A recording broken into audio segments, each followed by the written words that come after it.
فرزند زہرا یہ حالات برے ہیں۔ کاشانہ بصیرت ایک ایسا مکمل یوٹیوب چینل جس پر محروم بصارت کے لیے بالخصوص اور تمام افراد کے لیے بالعموم سینکڑوں کی تعداد میں اسلامی کتب دستیاب ہیں۔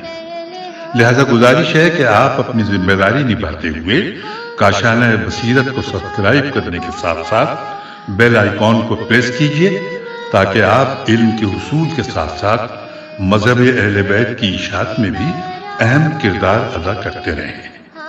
کاشانہ بصیرت۔ فرزند زہرا یہ حالات برے ہیں۔ السلام علیکم، میں ہوں صبا جعفر اور یوٹیوب چینل کاشانہ بصیرت کے لیے قرآن مجید کی تفسیر کوثر کو ریکارڈ کرنے کی سعادت حاصل کر رہی ہوں۔ آج ہم جلد 8 میں موجود آخری سورہ رحمان کا ترجمہ اور تفسیر بیان کریں گے۔ آغاز کرتے ہیں۔ مفسر جناب محسن علی نجفی صاحب فرماتے ہیں کہ اس سورہ مبارکہ کا نام الرحمن ہے، جو ابتدائی آیت سے ماخوذ ہے۔ اس میں اختلاف ہے کہ یہ سورہ مکی ہے یا مدنی۔ بیشتر ترجیح مکی ہونے کو دی جاتی ہے۔ یہ دوسری سورہ ہے اور اس سے پہلے سورہ انعام میں بھی جن و انس کو یا معشر الجن والانس کہہ کر خطاب کیا گیا ہے۔ جابر بن عبداللہ انصاری راوی ہیں، کہتے ہیں کہ لوگوں کے سامنے جب رسول اللہ صلی اللہ علیہ وآلہ وسلم نے سورہ رحمان کی تلاوت فرمائی تو لوگ خاموش سنتے رہے، جس پر آپ صلی اللہ علیہ وآلہ وسلم نے فرمایا، جنہوں نے تم سے بہتر جواب دیا ہے۔ جب یہ آیت پڑھی گئی، فَبِأَيِّ آلَاءِ رَبِّكُمَا تُكَذِّبَانِ، تم دونوں اپنے پروردگار کی کس کس نعمت کو جھٹلاؤ گے؟ تو جنات نے جواب دیا، ہم اپنے رب کی کسی نعمت کو نہیں جھٹلاتے۔ حضرت امام جعفر صادق علیہ السلام سے روایت ہے کہ جو سورہ رحمان کی تلاوت کرے وہ فَبِأَيِّ آلَاءِ رَبِّكُمَا تُكَذِّبَانِ کے بعد یہ جملہ کہا کرے، لا باشائم من الائک ربی اکذب، میرے مالک میں تیری کسی نعمت کو نہیں جھٹلاتا۔ بسم اللہ الرحمن الرحیم۔ الرحمن علم القرآن خلق الانسان علمہ البیان۔ بنام خدائے رحمان و رحیم، رحمان نے قرآن سکھایا، اسی نے انسان کو پیدا کیا، اسی نے انسان کو بولنا سکھایا۔ تفسیر آیات میں ارشاد فرماتے ہیں محسن نجفی صاحب کہ الرحمن اس جگہ اللہ تعالیٰ کے اسماء حسنہ میں سے الرحمن کا ذکر بتاتا ہے کہ آگے اللہ کی رحمانیت کے تقاضوں کا ذکر ہے۔ سب رحمتوں کا ذکر نہ ہوگا، جن رحمتوں کا ذکر ہوگا وہ سب سے بڑی رحمتیں ہوں گی۔ نمبر 2، علم القرآن، سب سے بڑی رحمت قرآن کی تعلیم ہے۔ قرآن کی تعلیم نعمت تخلیق سے بھی زیادہ عظیم نعمت ہے، کیونکہ قرآن انسان کی غرض تخلیق پوری کرتا ہے۔ اگر قرآن جیسی کتاب ہدایت نہ ہوتی تو تخلیق عبث ہو جاتی، اسی لیے تخلیق کی نعمت سے پہلے قرآن رحمت کا ذکر فرمایا، ورنہ ترتیب تو یہ بنتی تھی کہ پہلے انسان کی پیدائش کا ذکر ہوتا، بعد میں تعلیم کا۔ البتہ یہ بھی کہا جا سکتا ہے کہ قرآنی تعلیم کا انتظام انسان کی تخلیق سے پہلے کیا گیا تھا، جیسا کہ فرمایا، انہو لقرآن الکریم فی کتاب مکنون، یہ قرآن یقیناً بڑی تکریم والا ہے جو ایک محفوظ کتاب میں ہے۔ نمبر 3، خلق الانسان، دوسری نعمت انسان کو وجود دینا ہے۔ وہ انسان جو اس کائنات میں اللہ کا معجزہ ہے، انسان کی تخلیق میں اللہ کی رحمتوں کی تجلیاں ہیں جو وصف و بیان سے بھی بالاتر ہیں۔ نمبر 4، الحم البیان، انسان کو بولنا سکھایا۔ اگر معافی ضمیر کے اظہار کے لیے بیان یعنی الفاظ و آواز کی نعمت نہ ہوتی تو افہام و تفہیم کے لیے خود معانی کو مخاطب کے سامنے پیش کرنا پڑتا۔ مثلا اگر پانی بتانا مقصود ہوتا تو ہم لفظ پانی کے ذریعے معنی آسانی سے پیش کرتے ہیں، ورنہ خود پانی سامنے رکھ کر سمجھانا پڑتا، جو یا تو ناممکن ہوتا یا مشکل۔ الشمس والقمر بحسبان، سورج اور چاند مقررہ حساب کے تحت ہیں۔ تفسیر آیات میں بیان کرتے ہیں کہ سورج اور قمر دونوں ایک کائناتی حساب اور نظام کے تحت ہیں۔ اگر اس حساب سے مختلف ہوتے تو یہ دونوں اہل ارض کے لیے نعمت کا سرچشمہ نہ ہوتے۔ سورج اگر موجودہ حساب سے ہٹ کر زمین کے زیادہ قریب ہوتا تو کرۂ ارض کی ہر چیز جل کر بھسم ہو جاتی، اور اگر موجودہ حساب سے زیادہ دور ہوتا تو زمین پر موت کا جمود طاری ہو جاتا۔ اس وقت سورج کی حرارت کا 2,00,000واں حصہ زمین تک پہنچتا ہے، جو زمین کے لیے مناسب ہے۔ اسی طرح چاند کا حجم موجودہ حجم سے بڑا ہوتا تو چاند کی کشش کی وجہ سے سمندر کی مد سے روئے زمین غرق آب ہو جاتی، اور فضائے وسیع میں سورج اور چاند کی گردش میں اربوں سال سے بال برابر بھی فرق نہیں آ رہا۔ سچ فرمایا خالق نے، الشمس والقمر بحسبان، سورج اور چاند ایک حساب کے تحت چل رہے ہیں۔ والنجم والشجر يسجدان، اور ستارے اور درخت سجدہ کرتے ہیں۔ تفسیر آیات میں بیان کرتے ہیں، نجم ستارے کو کہتے ہیں۔ لفظ سے یہی معنی ذہن میں آتا ہے، اگرچہ لغت میں النجم بغیر تنے والے بیل بوٹوں کے لیے بھی بولا جاتا ہے، اور بعض قابل توجہ مفسرین نے یہی معنی اختیار کیا ہے۔ وہ اس کے لیے الشجر کا ذکر قرینہ گردانتے ہیں، تاہم اس لفظ سے ستارے مراد لینا زیادہ مناسب ہے۔ اول تو النجم سے ستارے کی طرف ذہن جاتا ہے، ثانیاً الشمس والقمر کے ساتھ نجم کا ذکر آیا ہے تو ستارہ مراد لینا زیادہ مناسب ہے۔ ثالثاً قرآن میں دوسری جگہ النجوم کا لفظ الشجر کے ساتھ مذکور ہے، وہاں النجوم سے ستارے ہی مراد لیے جا سکتے ہیں۔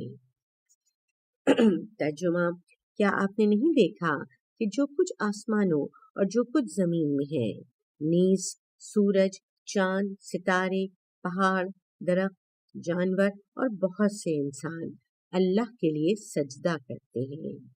اس آیت میں بھی النجوم کا ذکر الشمس والقمر کے ساتھ ہے۔ یہاں النجم سے مراد یقیناً ستارے ہیں۔ بتانا یہ مقصود ہو سکتا ہے کہ آسمانوں میں عظیم ستاروں سے لے کر زمین میں موجود چھوٹے سے درخت تک سب خدائے عظیم کے سامنے سجدہ ریز ہیں۔ یسجدو فعل مستقبل ہے، اس کا مطلب یہ ہو سکتا ہے کہ یہ سجدے قصد و ارادے سے وقتاً فوقتاً بار بار وجود میں آتے رہتے ہیں۔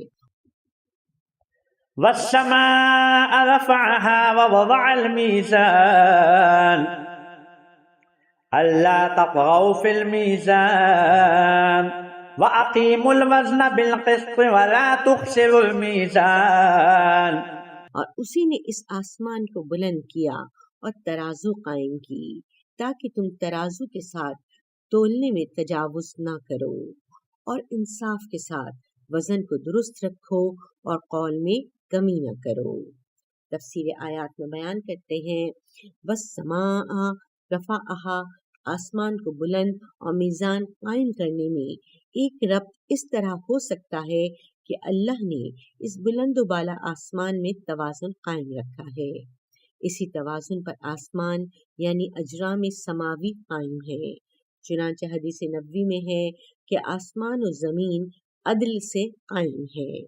دوسری تفسیر یہ ہو سکتی ہے کہ جہاں اللہ نے آسمان کو بلند کیا ہے وہاں حق و باطل میں تمیز کرنے والی قوت عقل کو ترازو بنایا، یا یہ ہو سکتا ہے جہاں اللہ نے آسمان کو بلند کیا وہاں اپنے انبیاء علیہ السلام کے ذریعے شریعت و احکام کا میزان قائم کر کے حق و باطل، صدق و کذب اور عدل و ظلم میں تمیز قائم کی۔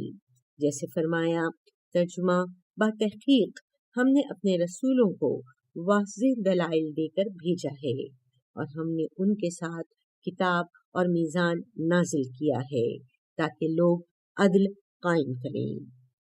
بہرحال پوری کائنات اعتدال و توازن پر قائم ہے۔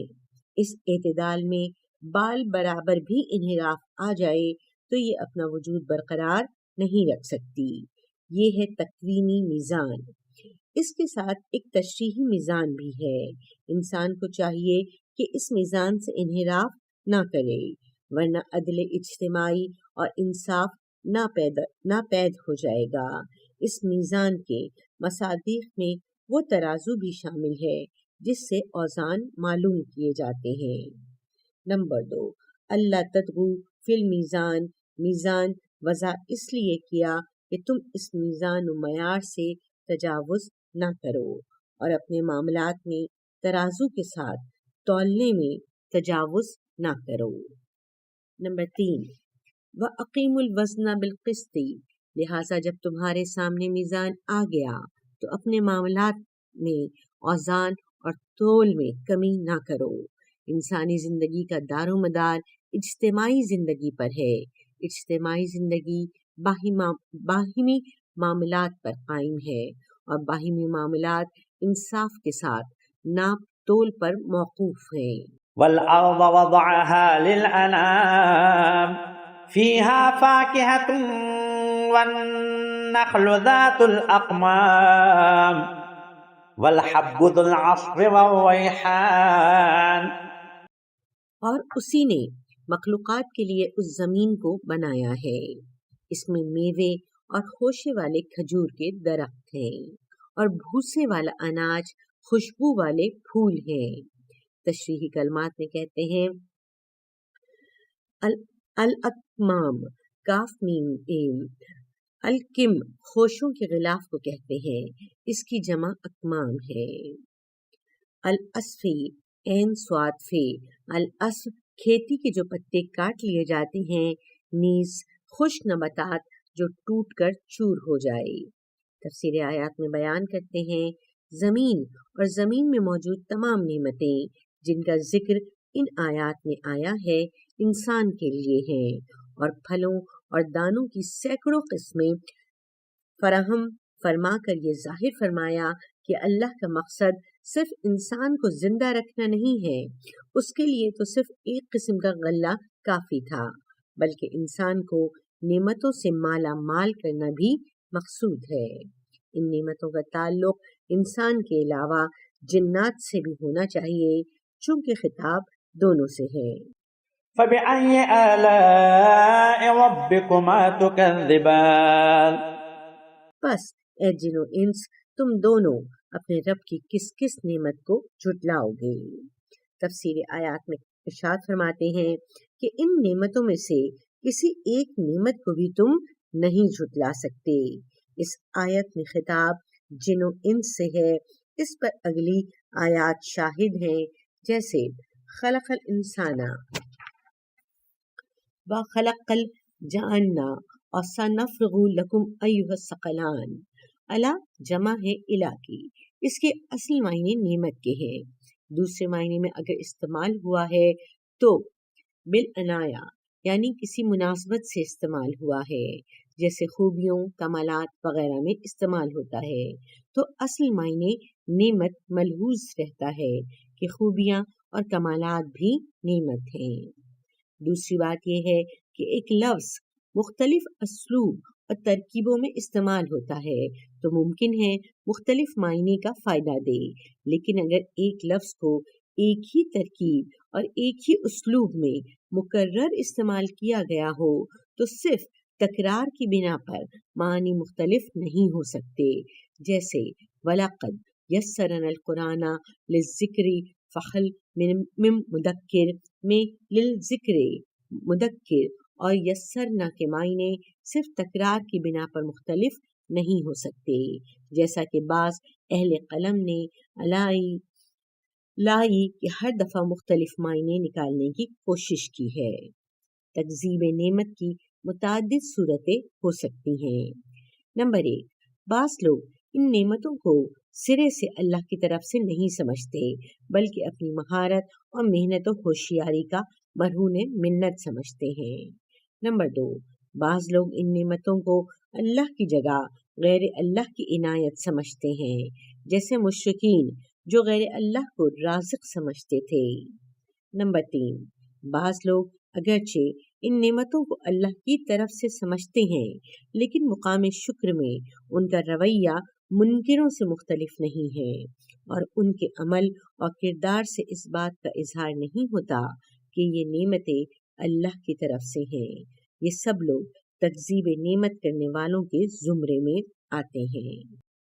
خلق الإنسان من صلصال كالفخار وخلق الجان من مارج من نار۔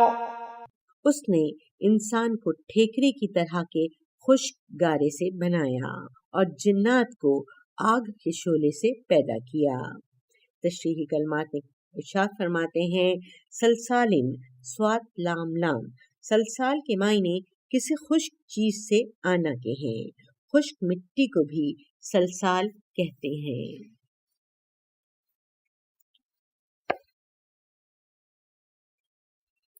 فخار فے خاف رے، الفخار مٹکوں کو کہا جاتا ہے کیونکہ وہ ٹھوکا لگانے سے اس طرح زور سے بولتے ہیں جیسے کوئی بہت زیادہ فخر کر رہا ہو۔ مارجن میم رے جیم، آگ کا شعلہ یا مخلوط آتش۔ تفسیر آیات میں ارشاد فرماتے ہیں کہ انسان کی ابتدائی تخلیق کا ذکر ہے کہ ابو البشر حضرت آدم علیہ السلام کو اللہ تعالیٰ نے خاکی عناصر سے خلق فرمایا، چنانچہ انسان کے جسم میں موجود تمام عناصر خاکی ہیں۔ قرآن مجید میں انسان کو خاک سے پیدا کرنے کا متعدد مقامات پر جب ذکر ہوتا ہے تو تخلیق کے مختلف مراحل و مراتب کی طرف اشارہ بھی ہوتا ہے۔ مثلا من تراب، من تین لاریب، من سلسال من حماء مسنون۔ پھر فرمایا ونفخت فیہ من روحی، پھر فرمایا ثم جعل نسلہ من سلالۃ من ماء مہین۔ نمبر 2، وخلق الجان، جنات کو اللہ تعالیٰ نے شعلہ آتش سے خلق فرمایا، اس لیے جنات نظر نہیں آتے۔ جس طرح انسان مٹی سے پیدا ہوا ہے مگر اس چلتے پھرتے انسان اور مٹی میں بہت فرق ہے، اسی طرح جنات آتش سے پیدا ہوئے ہیں لیکن وہ بالکل اس آتش کی طرح نہیں ہے جو ہم جلاتے ہیں۔ دوسرے لفظوں میں انسان باشعور مادہ ہے اور جنات باشعور انرجی ہے۔ فبأي آلاء ربكما تكذبان، بس تم اپنے رب کی کس کس نعمت کو جھٹلاؤ گے؟ تفسیر آیات میں بیان کرتے ہیں کہ نعمت وجود ملنے کے بعد ملنے والی کس نعمت کو جھٹلاؤ گے کہ اس کائنات میں تمہیں بہترین پیرائی میں خلق کیا ہے۔ رب المشرقین ورب المغربین، وہ دونوں مشرقوں اور دونوں مغربوں کا پروردگار ہے۔ تفسیر آیات میں بیان کرتے ہیں کہ ایک رائے یہ ہے کہ 2 مشرق اور 2 مغرب سے مراد سورج اور چاند کے مشرق و مغرب ہیں، چونکہ اس سے پہلے شمس و قمر کا ذکر آیا ہے۔ دوسری رائے یہ ہے کہ 2 مشرق اور 2 مغرب سے مراد 2 مختلف موسموں کے مشرق و مغرب ہیں کہ جاڑے کے چھوٹے دنوں کا مغرب گرمی کے بڑے دنوں کے مغرب سے مختلف ہوتا ہے۔ یہی نظریہ روایت میں بھی آیا ہے۔ حضرت علی علیہ السلام سے منقول ہے کہ آپ نے فرمایا جاڑوں کا مشرق جدا اور گرمیوں کا مشرق جدا ہے۔ کیا تو اس بات کو سورج کے قریب اور دور ہونے سے نہیں پہچانتا؟ فبأي آلاء ربكما تكذبان، بس تم دونوں اپنے رب کی کس کس نعمت کو چھٹلاؤ گے؟ تفسیر آیات میں ارشاد فرماتے ہیں اس شروق و غروب کے ذریعے فراہم کردہ نعمتوں میں سے کس کس نعمت کو جھٹلاؤ گے؟ اگر یہ شروق و غروب نہ ہوتے تو تم سے نعمت وجود تک چھن جاتی۔ مرج البحرین یلتقیان بینہما برزخ لا یبغیان۔ اسی نے دو سمندروں کو جاری کیا کہ آپس میں مل جائیں، تاہم ان دونوں کے درمیان ایک آڑ ہے جس سے وہ تجاوز نہیں کرتے۔ تفسیر آیات میں ارشاد فرماتے ہیں مرج البحرین، مرج روانہ کیا، دو سمندروں کو جاری کیا۔ سورہ فرقان آیت نمبر 53 میں فرمایا کہ ان دو سمندروں سے مراد میٹھا اور کھارا پانی ہے۔ ترجمہ پیش خدمت ہے، اور اسی نے دو دریاؤں کو مخلوط کیا ہے، ایک شیریں مزیدار اور دوسرا کھارا کڑوا ہے، اور اس نے دونوں کے درمیان ایک حد فاصل اور مضبوط رکاوٹ بنا دی ہے۔ ان دونوں پانیوں کو اللہ تعالیٰ نے جاری فرمایا ہے۔ نمبر 2، یلتقیان، یہ دونوں پانی آپس میں مل جاتے ہیں۔ اس سے معلوم ہوا کہ یہ آپس میں ملنے والے دو سمندروں کا ذکر ہے۔ واضح رہے، بحر، سمندر اور بڑے پیمانے پر موجود پانی والے دریا کو بھی کہتے ہیں۔ کیا اس سے سمندر کا کھارا پانی اور زیر زمین موجود میٹھا پانی مراد ہے، جیسا کہ صاحب المیزان نے اختیار کیا ہے، یا دریاؤں سے سمندر میں بہنے والا میٹھا پانی مراد ہے؟ تحقیق طلب امر ہے۔ بینہما برزخ لا یبغیان، ان دو پانیوں کے آپس ملنے کے باوجود ان کے درمیان ایک آڑ ہے۔ دونوں پانی اس آڑ کو پھلانگتے نہیں ہیں۔ سمندر کا پانی زیر زمین پانی سے مخلوط ہو جاتا تو روئے زمین پر زندگی باقی نہ رہتی۔ اس سے لا یبغیان کی حکمت و مصلحت معلوم ہو جاتی ہے، لیکن اگر دریاؤں اور سمندر کا پانی مراد لیا جائے تو بھی درست ہے۔ دونوں پانی ایک حد تک آپس میں نہیں ملتے، لیکن اس میں کیا حکمت و مصلحت اور نعمتیں ہیں کہ جنوں ان سے پوچھا جائے کہ تم اپنے پروردگار کی کس کس نعمت کو جھٹلاؤ گے؟ ممکن ہے تحقیق سے ان نعمتوں کا علم ہو جائے۔ فبأي آلاء ربكما تكذبان۔ پس تم دونوں اپنے رب کی کس کس نعمت کو جھٹلاؤ گے؟ تفسیر آیات میں بیان کرتے ہیں کہ زندگی میں تم شیریں اور نمکین پانی کے اثرات کو کیسے جھٹلاؤ گے؟ يخرج منهما اللؤلؤ والمرجان۔ ان دونوں سمندروں سے موتی اور مونگا نکلتے ہیں۔ تفسیر آیات میں بیان کرتے ہیں کہ ان دونوں پانیوں سے موتی اور مونگے نکلتے ہیں۔ یہاں یہ سوال ہوگا کہ میٹھے پانی سے موتی اور مونگا نہیں نکلتے، خصوصاً زیر زمین پانی سے؟ بعض کہتے ہیں موتی اور مونگے صرف اسی جگہ پیدا ہوتے ہیں جہاں میٹھا اور کھارا پانی آپس میں ملتے ہیں۔ آگے ارشاد فرماتے ہیں کہ والعلم عند اللہ، یقیناً اللہ کے پاس زیادہ علم ہے۔ فبأي آلاء ربكما تكذبان۔ بس تم دونوں اپنے رب کی کس کس نعمت کو جھٹلاؤ گے؟ تفسیر آیات میں بیان کرتے ہیں تم پانی سے حاصل ہونے والی دولت پر مشتمل نعمتوں میں سے کس کس نعمت کو جھٹلاؤ گے؟ ذیل میں ہم ان روایات کا ذکر کرتے ہیں جن میں ان دو آیات کی تطبیق محمد صلی اللہ علیہ وآلہ وسلم، علی، فاطمہ اور حسنین علیہ السلام پر کی گئی ہے۔ نمبر 1، ابن عباس سے روایت ہے مرج البحرین علی اور فاطمہ ہے، بینہما برزخ حضرت محمد صلی اللہ علیہ وآلہ وسلم ہے، اور لؤلؤ والمرجان سے حسنین علیہ السلام مراد ہیں۔ الدرس المنصور ذیل آیت اسی مضمون کی روایت حضرت ابن عباس کے علاوہ دیگر اجلا اصحاب نے روایت کی ہے۔ نمبر 2، ابو سعید خدری، ملاحظہ مناقب مغازلی، صفحہ 339، حدیث 393۔ نمبر 3، انس بن مالک، ملاحظہ مناقب علی، تالیف حافظ بن مردویہ، الدر المنشور، 143-6 نور الابصار صفحہ 101۔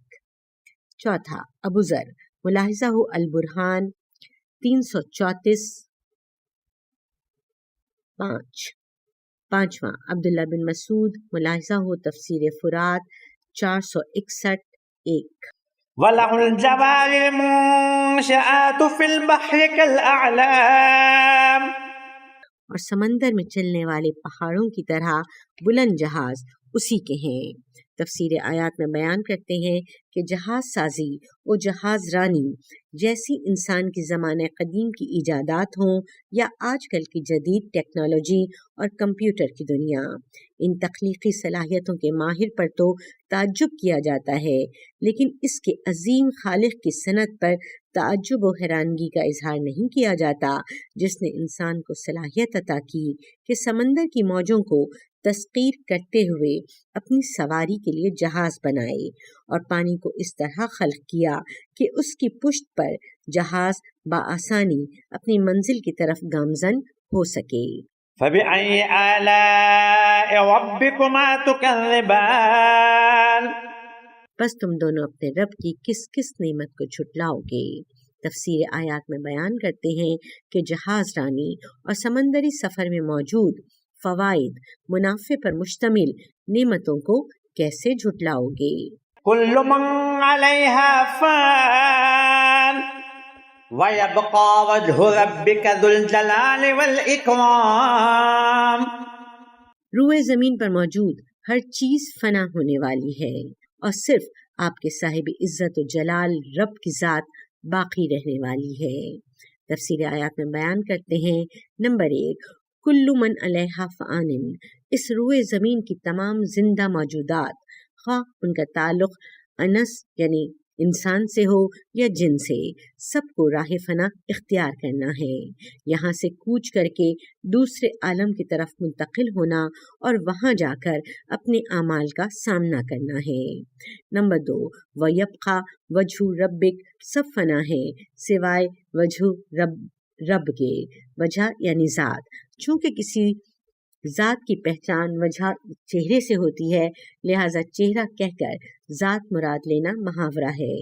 چنانچہ مکے کے مساکین کہا کرتے تھے، ابن وجہ عربی کریم ینقذنی من الہوان، کہاں ہے وہ عربی چہرہ جو مجھے ذلت سے بچائے، اسی سے وجہ النہار کہہ کر خود دن مراد لیا جاتا ہے۔ اللہ تعالیٰ کی ذات کے لیے وجہ کا استعمال جا بجا ہوا ہے۔ ترجمہ، جو اللہ کی رضامندی چاہتے ہیں، اپنے رب کی خوشنودی کی خاطر صبر کرتے ہیں، ہر چیز فنا ہونے والی ہے سوائے اس کی ذات کے۔ فَبِأَيِّ آلَاءِ رَبِّكُمَا تُكَذِّبَانِ، بس تم دونوں اپنے رب کی کس کس نعمت کو جھٹلاؤ گے؟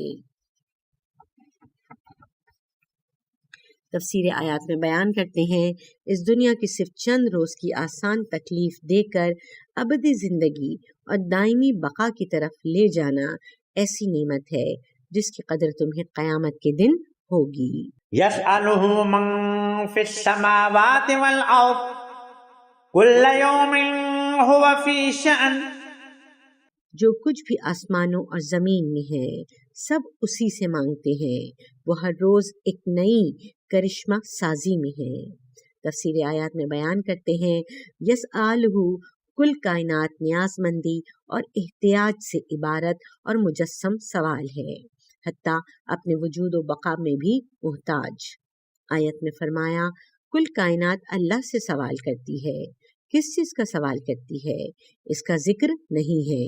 اس سوال کی عمومیت واضح ہو جاتی ہے کہ کوئی چیز ایسی نہیں ہے جو اللہ سے سوال کیے بغیر حاصل کی جائے، لہذا ممکنات اپنے وجود و بقا کے بارے میں تمام چیزوں کا بزبان حال سوال کرتے ہیں۔ نمبر 2، کل یومن ہوا فی شان، وہ اللہ ہر وقت ہر زمانے میں فی شان ایجاد و ابدا میں ہے، کیونکہ اللہ تعالیٰ کا ہر عمل ایجاد ہے۔ لا تکرارا فی الوجود، کل یوم میں یومن سے زمانہ مراد نہیں ہے، کل یوم تسلسل کے بیان کے لیے ہے۔ اللہ سے فیض ایک لمحے کے لیے بھی منقطع نہیں ہو سکتا۔ اس طرح اللہ کی طرف سے تخلیق و ایجاد کا عمل جاری ہے۔ یریدو فی الخلق ما یشاء، وہ جیسے چاہتا ہے مخلوقات میں اضافہ فرماتا ہے، اور ہر حاجت مند کی حاجت روائی بھی جاری ہے۔ اسی لیے ہم نے شان کا ترجمہ کرشمہ سازی سے کیا ہے۔ ہر وقت ہر چیز اس کی بارگاہ سے انسان مانگ سکتا ہے۔